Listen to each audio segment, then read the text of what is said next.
नमस्कार दोस्तों, आप सब कैसे हैं। आशा करती हूँ कि आप सब मज़े में होंगे। तो आज पूर्णिमा व्रत की कथा सुनाने वाली हूँ, तो आप लोग भी ध्यान पूर्वक, लास्ट सावन का पूर्णिमा है तो आप लोग भी व्रत करिए और कथा सुनिए। द्वापर युग में एक समय की बात है, यशोदा जी ने श्री कृष्ण से कहा, हे कृष्ण, तुम सारे संसार के उत्पन्न करता, पोषक तथा रहस्य करता हो। आज कोई ऐसा व्रत मुझसे कहो जिसके करने से मृत्युलोक में स्त्रियों को विधवा होने का भय न रहे तथा यह व्रत सभी मनुष्यों को मनोकामनाओं का पूर्ण करने वाला हो। श्री कृष्ण कहने लगे, हे माता, तुमने अति सुंदर प्रश्न किया है। मैं तुमसे ऐसे ही व्रत के विस्तार पूर्वक कहती हूँ। सौभाग्य की प्राप्ति के लिए स्त्रियों को द्वादशी अर्थात 32 पूर्णमासी का व्रत करना चाहिए। इस व्रत के करने से स्त्रियों को सौभाग्य संपत्ति मिलती है। यह व्रत अचल सौभाग्य देने वाला है एवं भगवान शंकर के प्रति मनुष्य मात्र की भक्ति को बढ़ाने वाला है। यशोदा जी कहने लगी, हे कृष्ण, सर्वप्रथम इस व्रत को मृत्युलोक में किसने किया था, इसके विस्तार मुझसे कहो। श्री कृष्ण जी कहने लगे, इस भूमंडल पर एक अत्यंत प्रसिद्ध राजा चंद्रहास के पतित अनेक प्रकार के रत्नों के भरपूर कातिका नाम की एक नगरी थी। वह धनेश्वर नाम का एक ब्राह्मण था और उसकी स्त्री अति सुशील रूपवती नाम की थी। दोनों उस नगरी में बड़े प्रेम से साथ रहते थे। घर में धन यान की कमी नहीं थी। संतान न होने के वजह से उनको बड़ा दुख था। एक समय एक बड़ा तपस्वी योगी उस नगरी में आ गया। योगी उस ब्राह्मण के घर को छोड़कर अन्य घरों से भिक्षा लाकर भोजन किया करता था। उस योगी ने एक दिन रूपवती से भिक्षा न लेकर किसी अन्य घर में भिक्षा लेकर गंगा के किनारे जाकर भिक्षा को प्रेम पूर्वक खा रहा था। धनेश्वर योगी ने यह सब कार्य किसी प्रकार से देख लिया। अपनी भिक्षा के अंदाज से दुखी होकर धनेश्वर योगी से बोला, महात्मा जी, आप सब घरों से भिक्षा लेते हैं परंतु मेरे घर की भिक्षा कभी नहीं लेते हैं, इसका क्या कारण है। योगी कहने लगा, तुम निपुत्री हो। घर के भीख पतित के अन्न तूल होती है और जो पतित का अन्न खाता है वो पतित ही है। क्योंकि तुम निपुत्री हो, पतित हो जाने के भय से मैं तुम्हारे घर की भिक्षा नहीं लेता हूँ। धनेश्वर यह बात सुनकर अपने मन में बहुत दुखी हुआ और हाथ जोड़कर योगी के पैरों में गिर पड़ा। तब आदर भाव से कहने लगे, हे महाराज, यदि ऐसा है तो आप मुझ पे पुत्र प्राप्ति का उपाय बतलाएं। आप सर्वज्ञान हैं, मुझ पर अवश्य कृपा कीजिए। धन की मेरे घर में कोई कमी नहीं है परंतु मैं पुत्र न होने के कारण अत्यंत दुखी हूँ। आप मेरा इस दुख को दूर करें, आप सर्वज्ञान हैं। यह सुनकर योगी कहने लगे, हे ब्राह्मण, तुम चंडी आराधना करो। घर जाकर अपने स्त्री से सब विद्वांत कहना और स्वयं तप के नियम वन में चले गए। वन जाकर चंडी का उपासना किए। चंडी ने 16वें दिन उनको स्वप्न में दर्शन दिए और कहा, हे धनेश्वर, जा, तेरे पुत्र होगा परंतु वह 16वें वर्ष के आयु में मृत्यु को प्राप्त हो जाएगा। यदि तुम दोनों स्त्री पुरुष 32 पूर्णमासी का व्रत विधि पूर्वक करोगे तो वह दीर्घायु हो जाएगा। शक्ति अनुसार आटे के दिए बनाकर शिव जी का पूजा करना। 32 पूर्णमासी हो जानी चाहिए। प्रातः काल होने पर इस स्थान के समीप ही तुमको एक आम का वृक्ष दिखाई देगा। उस पर तुम चढ़कर एक फल तोड़कर शीघ्र अपने घर चले आना। अपनी स्त्री से सब विद्वांत कहना। ऋतु स्थान के पश्चात वह स्वच्छ होकर श्री शंकर जी का ध्यान करके उस फल को खा लेंगी। तब शंकर भगवान की कृपा से उनको गर्भ ठहर जाएगा। तब वह ब्राह्मण प्रातः काल उठा तो उसने उस स्थान के पास ही एक आम का वृक्ष देखा जिस पर एक अत्यंत सुंदर आम का फल लगा हुआ था। उस ब्राह्मण ने उस आम के वृक्ष पर चढ़कर उस फल को तोड़ने का प्रयत्न किया परंतु वृक्ष पर कई बार प्रयत्न करने पर भी वह न चढ़ पाए। तब उन्हें बहुत दुखी हुए, बहुत चिंता उत्पन्न हुई और विघ्न विनाशक श्री गणेश जी की वंदना करने लगे। हे दयानिधे, हे दया सिंधु, अपने भक्तों को विघ्नों को नाश करने वाले, मंगल कार्य को करने वाले, दुष्टों को नाश करने वाले, रिद्धि सिद्धि को देने वाले, आप मुझ पर कृपा करके इतना बल दें कि मैं अपने मनोरथ को पूर्ण कर सकूं।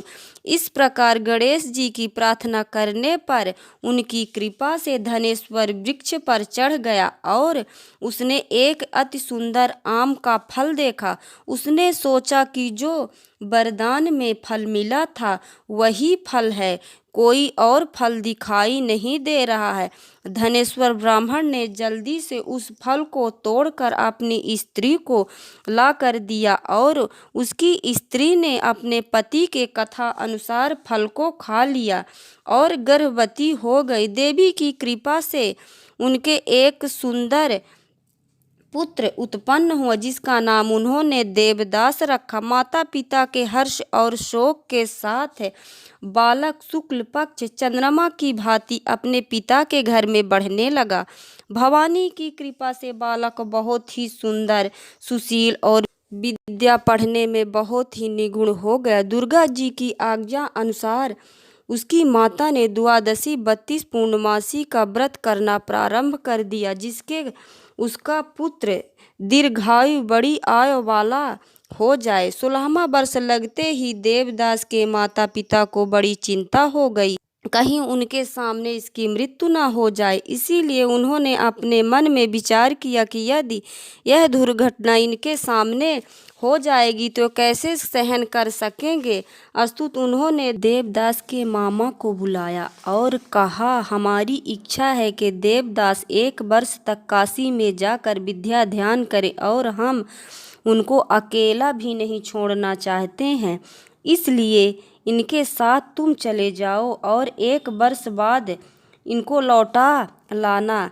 सब प्रबंध करके उसके मामा के पिता काशी जाने के लिए देवदास को एक घोड़े पर बैठाकर उसके मामा के साथ कर दिए, किंतु वह बात उसके मामा या किसी और को पता नहीं थी। धनेश्वर ने कथा अनुसार अपने पुत्र की मंगल कामना तथा दीर्घायु के लिए भवानी दुर्गा की आराधना और पूर्णमासी का व्रत करना प्रारंभ कर दिए।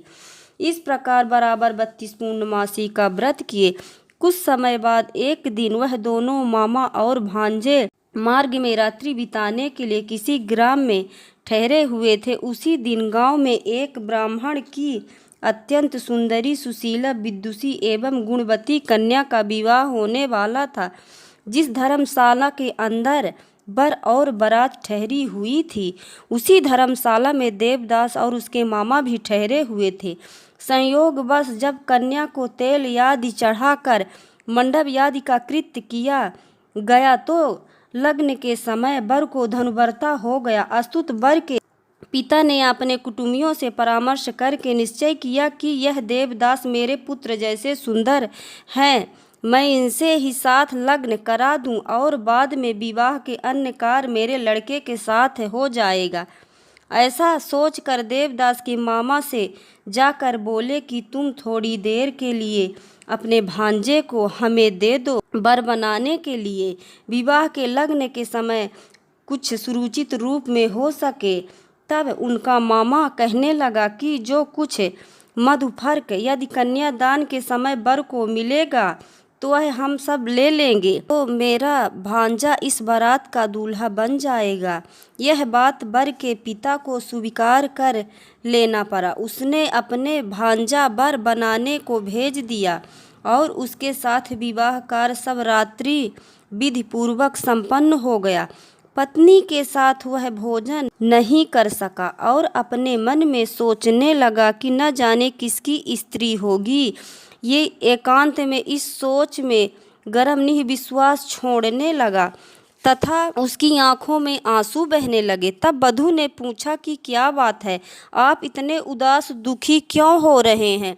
तब उसने सब बात जो वर के पिता के साथ हुई थी, मामा में हुई थी, उसने सब बतला दी। कन्या कहने लगी, यह ब्राह्मण विवाह है, विपरीत कैसे हो सकता है? देव, ब्राह्मण और अग्नि के सामने मैंने आपको अपना पति बनाया, इसलिए आप ही मेरे पति हैं।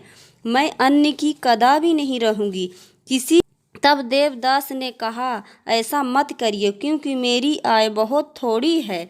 मेरे बाद आपकी क्या गति होगी? पहले इन बातों को अच्छी तरह से विचार कर लो। परंतु वह दृढ़ विचार वाली थी, बोली कि जो आपकी गति होगी वही मेरी गति होगी। हे स्वामी, आप उठिए और भोजन करिए, आप निश्चित ही भूखे होंगे। इसके बाद देवदास और उसकी पत्नी भोजन किए तथा शेष रात्रि भर सोते रहे। प्रातःकाल 4 बजे देवदास ने अपनी पत्नी को 3 नगों से जड़ी हुई एक अंगूठी दी, एक रूमाल दिया और बोला, हे प्रिय, इसे लो, संकेत समझकर स्थिर चित्त हो जाओ और मेरा मरण और जीवन जानने के लिए एक पुष्प वाटिका बना लो, जिसको सुगंधित वाली एक नमालिका लगा लो। उसको प्रतिदिन जल से सींचा करो और आनंद के साथ खेलो कूदो तथा उत्सव मनाओ। जिस दिन और जिस समय मेरा प्राणांत होगा वो फूल सूख जाएंगे, और जब मैं जीवित हो जाऊंगा तो फूल हरे हो जाएंगे। यह बात निश्चय करके समझ लेना, इसमें कोई संदेह नहीं है। वह समझाकर चला गया। प्रातःकाल वह गाजे बाजे बजने लगे और जिस समय विवाह के कार्य समाप्त करने के लिए वर और बारात मंडप पे आए, कन्या ने वर को भली प्रकार से देखकर पिता से कहा, ये मेरे पति नहीं हैं, जिसके साथ रात्रि में मेरा पानी ग्रहण हुआ था। इसके साथ मेरा विवाह नहीं हुआ है। यदि यही है तो बताएं कि मैंने इनको क्या मधुपर्क कन्यादान के समय मैंने क्या आभूषण दिए थे, उन्हें दिखाएं, तथा रात्रि में मैंने इनको क्या गुप्त बात कही थी, ये सुनाएं। पिता के अनेक कथा अनुसार वर को बुलाए। कन्या की बातें सुनकर वह कहने लगा, मैं कुछ नहीं जानता हूँ। इसके पश्चात लज्जित होकर सारी बारात अपमानित होकर मंडप से चले गए। श्री कृष्ण भगवान बोले, हे माता, इस प्रकार देवदास काशी विद्या ध्यान के लिए चले गए। जब कुछ समय बीत गए तो काल से प्रेरित होकर एक सर्प रात्रि में डसने के लिए वहां पर आया। उस विषधार के प्रभाव से उसके यासन का स्थान चारों ओर विष के ज्वाला से विषैला हो गया, परंतु राज के प्रभाव से सर्प उसको काटने न पाए, क्योंकि उसकी माँ ने पहले से 32 पूर्णमासी का व्रत पूरा कर रखा था। इसके बाद माध्यम के समय स्वयं काल वहां पर आया और उसके शरीर से उसके प्राणों को निकालने का प्रयत्न करने लगा, जिससे वह मूर्छित होकर पृथ्वी पर गिर पड़ा। भगवान की कृपा से उसी समय श्री पार्वती जी, श्री शंकर जी वहां पर आए। उसकी मूर्छित दशा देखकर श्री पार्वती जी ने भगवान शिव जी से प्रार्थना की, हे महाराज, इस बालक की माता ने पहले से 32 पूर्णमासी का व्रत पूरा किया है, जिसके प्रभाव से हे भगवान आप इसे प्राणदान दे।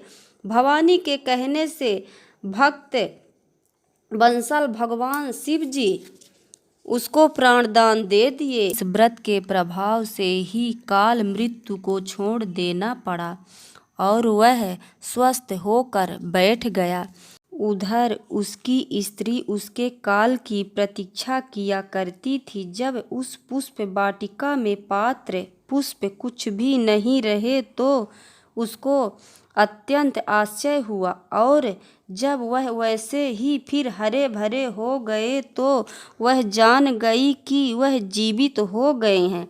वह देखकर बहुत प्रसन्न मन में अपने पिता के कहने लगी कि पिताजी, मेरे पति जीवित हैं, आप उन्हें ढूंढिए। 16वां वर्ष व्यतीत हो गए हैं। देवदास भी अपने मामा के साथ काशी से चल दिया। इधर उसके ससुर उसको ढूंढने के लिए अपने घर से जाने वाले थे कि वह दोनों मामा भांजे वहां पर आ गए। उसको आए देखकर उसका ससुर बड़ी प्रसन्नता के साथ अपने घर ले आए। उस समय नगर के निवासी भी वहां इकट्ठा हो गए और सब निश्चय किया कि अवश्य ही इसी बालक के साथ इस कन्या का विवाह हुआ था। जब उस बालक को कन्या ने देखा तो पहचान लिया और कहा कि यह वही। सब कहने लगे कि अच्छा हुआ जो आप आ गए, और सब नगर निवासी खुशी मनाई। कुछ दिन बाद पश्चात देवदास अपनी पत्नी तथा मामा के साथ अपने ससुर के घर से बहुत सा धन दहेज लेकर चले गए। गांव के आने पर तो कई लोग ने उनको देखकर उसके माता पिता को पहले से जाकर खबर दे दी कि तुम्हारे पुत्र देवदास अपनी पत्नी और मामा सहित आ रहे हैं। ऐसा समाचार सुनकर पहले तो उन्हें विश्वास ही नहीं हुआ, किंतु जब और लोग ने भी आकर उनकी बात कह का समर्थन किया तो उसको बड़ा आश्चर्य हुआ। लेकिन थोड़ी देर में देवदास ने आकर अपने माता पिता के चरणों में अपना सिर रखकर प्रणाम किया और उसकी पत्नी ने भी अपने सास ससुर को पैरों को प्रणाम किया। तो माता पिता ने अपने पुत्र वधू को अपने हृदय से लगा लिया और दोनों की आंखों में प्रेम सुर बह चले। अपने पुत्र के आने की खुशी में धनेश्वर ने बड़ी सारी उत्सव मनाई। ब्राह्मणों को बहुत सा धन दक्षिणा देकर प्रसन्न किया। श्री कृष्ण जी कहने लगे, इस प्रकार धनेश्वर 32 पूर्णमासी के व्रत के प्रभाव से पुत्रवान हो गया। जो भी स्त्री इस व्रत को करती है वो सदा सौभाग्यवती रहती है। पूर्णमासी व्रत कथा समाप्त हुई। आपको वीडियो अच्छी लगी हो तो लाइक, सब्सक्राइब, शेयर, कमेंट ज़रूर कीजिएगा ताकि इसी तरह का वीडियो आप सबके लिए मैं बनाती रहूं। हर हर महादेव।